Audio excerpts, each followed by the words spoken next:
शेवटचं भाषण आजच्या कार्यक्रमाचे सभाध्यक्ष आदरणीय संजय पवार साहेब करतील अशी त्यांना मी विनंती करतो. विश्ववंदनीय तथागत महाकरुणी भगवान गौतम बुद्ध, भारतीय राज्यघटनेचे शिल्पकार, महामानव, विश्वरत्न डॉक्टर बाबासाहेब आंबेडकर, माता रमाई, माता भीमाई, माता सावित्रीबाई फुले यांच्या पवित्र स्मृती स्त्रीवार अभिवादन करतो. मंचावर उपस्थित गट क्रमांक 54चे अध्यक्ष CMG कासारे साहेब, तसेच आमच्या गट क्रमांक 54च्या महिला अध्यक्षा स्मिताताई लोखंडे मॅडम, समता चाळ समितीचे सल्लागार, या संघटनेचे सल्लागार आमचे मित्र रवींद्र कांबळे साहेब, तसेच बहुजन पंचायत समिती या शाखेचे माजी अध्यक्ष, आजचे कार्याध्यक्ष यशवंत सोनवणे साहेब, संघमित्र महिला मंडळाच्या उपाध्यक्षा सौ साधना काळराम साळवे मॅडम, बंधू आणि भगिनींनो, आज 1 मे 2026 बुद्ध जयंती. आज वैशाख पौर्णिमा. याच दिवशी गौतम बुद्धांचा जन्म, ज्ञानप्राप्ती आणि महापरिनिर्वाण झाले, म्हणून याला त्रिविध जयंती म्हणतात. बुद्धांची सुरुवात कशी झाली? जन्म इसवी पूर्व 563 लुंबिनी, नेपाळ येथे. नाव सिद्धार्थ गौतम. वडील शुद्धोधन शाक्य गणराजाचे राजा. बालपण राजवाड्यात सर्व सुख होती, दुःख काय असते हे माहीत नव्हतं. दृश्यांनी आयुष्य बदलले. वृद्ध माणूस म्हातारपण, आजारी माणूस आजारपण, मृतदेह मृत्यू, संन्यासी शांतता त्याग. वयाच्या 29व्या वर्षी सिद्धार्थांनी गृहत्याग केला. यांची पत्नी यशोधरा, मुलगा राहुल यांना सोडून सत्याच्या शोधात निघाले. ज्ञानप्राप्ती 6 वर्ष कठोर तपश्चर्या केल्यावर वयाच्या 35व्या वर्षी बोधगया येथे पिंपळाच्या झाडाखाली वैशाख पौर्णिमेला त्यांना ज्ञान मिळाले. तेव्हापासून ते बुद्ध म्हणजे ज्ञानी झाले. पहिले प्रवचन सारनाथ येथे 5 शिष्यांना दिले. याला धर्मचक्र प्रवर्तन म्हणतात. महापरिनिर्वाण वयाच्या 80व्या वर्षी कुशीनगर येथे वैशाख पौर्णिमेलाच. बुद्धाचे विचार कुठल्या मुद्द्यावर आधारित आहेत बघा.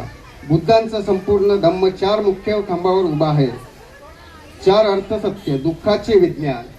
दुःख आहे जन्म, म्हातारपण, आजार, मृत्यू, अप्रिय गोष्टी मिळणे, प्रिय गोष्टी न मिळणे दुःख आहे. दुःखाचे कारण आहे तृष्णा, लोभ, आसक्ती, अज्ञान. हे दुःखाचे मूळ आहे. दुःखाचा अंत शक्य आहे. तृष्णा संपली की दुःख संपते, याला निर्वाण म्हणतात. दुःख संपण्याचा मार्ग आहे तो म्हणजे अष्टांगिक मार्ग. अष्टांगिक मार्ग जगण्याची पद्धत. दुःख मुक्तीसाठी 8 गोष्टीचा मार्ग आहे. सम्यक दृष्टी, सत्य समजून घेणे. सम्यक संकल्प, चांगला विचार, द्वेष, हिंसा सोडणे. सम्यक वाचा, खोटे, कठोर, व्यर्थ न बोलणे. सम्यक कर्म, हिंसा, चोरी, व्यभिचार न करणे.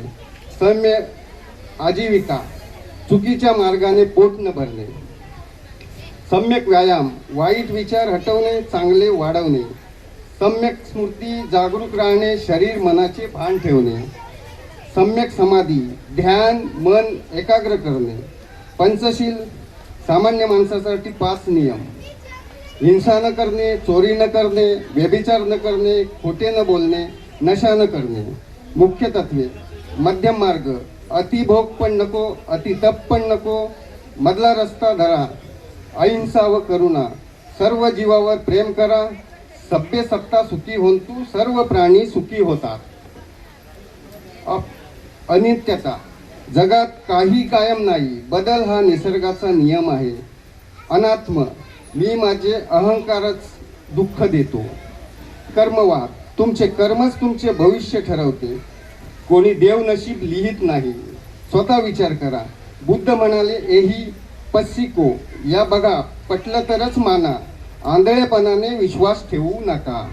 थोडक्यात बुद्ध धम्म म्हणजे देव, आत्मा, स्वर्ग, नरक याची चर्चा नाही. तो दुःख कसे संपवायचे याचे मानसशास्त्र आहे. स्वतःच्या मनावर विजय मिळवा, हाच खरा विजय. मी थोडक्यात म्हणजे बुद्धांनी जे त्यांना जे ज्ञान प्राप्त झाले त्याच्यानंतर त्यांनी जे जगाला संदेश दिला शांतीचा, ते मी थोडक्यात वाचून तुम्हाला दाखवलेलं आहे. मी सर्व मान्यवरांचे इथे आभार व्यक्त करतो आणि हा कार्यक्रम आम्ही गेली 12 वर्ष सतत करतो. त्यामुळे ताईंना मी सांगतो की मी इथे 27 वर्ष झाली. मी इथे 4 जेव्हा मेंबर होते तिथून मी इथे वास्तव्य करीत आहे. हे कोणाला माहिती नसेल, पण मी आज तुम्हाला सांगतो. 4च घरं होती आणि माझं घरसुद्धा पत्र्याचं होतं. आणि बयोताई मी आल्यानंतर मला तिथे मिळाली एक बहीण म्हणून, तर तिने सुद्धा मला खूप म्हणजे सहकार्याची भूमिका खूप घेतलेली आहे, किंवा मी पण तिला सहकार्य केलेलं आहे. तर सांगण्याचं तात्पर्य असं आहे की इथे आम्ही गेली 27 वर्ष, म्हणजे समता 40ची जयंती असू द्या किंवा 2012ला आम्ही जी शाखा आणली, त्या शाखेचं म्हणजे शाखा आणल्यापासून जे आम्ही जे काम सामाजिक कार्य म्हणजे ते सुरू ठेवलेलं आहे ते अबाधित आहे. आणि ह्याच्या पुढे सुद्धा कमिटीमध्ये कोण येतील, दिनेश कासारे इथे त्यावेळेस अध्यक्ष म्हणून होते. त्याच्यानंतर मधुकर सोनावणे इथे सेक्रेटरी होते आणि मी खजिनदार होतो. आणि तुम्हाला सांगतो की ही वस्ती आम्ही वाचवण्यासाठी कुठे कुठे गेलो, मंत्रालयामध्ये गेलो. आमचे रायगड जिल्ह्याचे श्रीवर्धनचे खासदार सुनील तटकरे साहेब हे निर्मल बिल्डिंगमध्ये जेव्हा 3 माळ्यावर नगर विकास राज्यमंत्री होते, तिथे जाऊन आम्ही ह्या वस्तीची म्हणजे खरंच सेवा केली. हे वाचवण्यासाठी खूप आम्ही मेहनत घेतलेली आहे. त्याच्यानंतर सुद्धा साहेबांनी पण सुद्धा आम्हाला इथे मोलाचं योगदान दिलेलं आहे, आम्हाला सहकार्य केलेलं आहे, हे नाकारता येत नाही आहे. पण सांगण्याचं तात्पर्य इथे आहे की इथे आपली 90% लोक असून आपण सगळ्या समाजाला घेऊन सगळे कार्यक्रम इथे आज आपण गेली 27 वर्ष करत आहोत.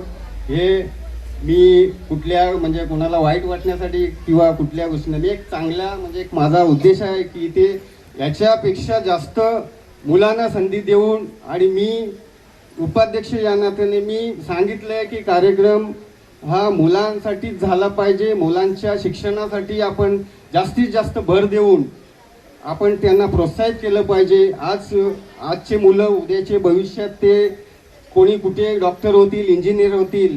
आणि या शिक्षणाच्याच याच्यामुळे आपण त्यांना जर योग्य मार्गदर्शन दिलं तर आज इथे कोणी डॉक्टर होईल, वकील होईल, कोण इंजिनियर होईल. तर मी सगळ्यांना शुभेच्छा देतो आणि छोट्या छोट्या कलाकारांना सुद्धा मी शुभेच्छा देतो.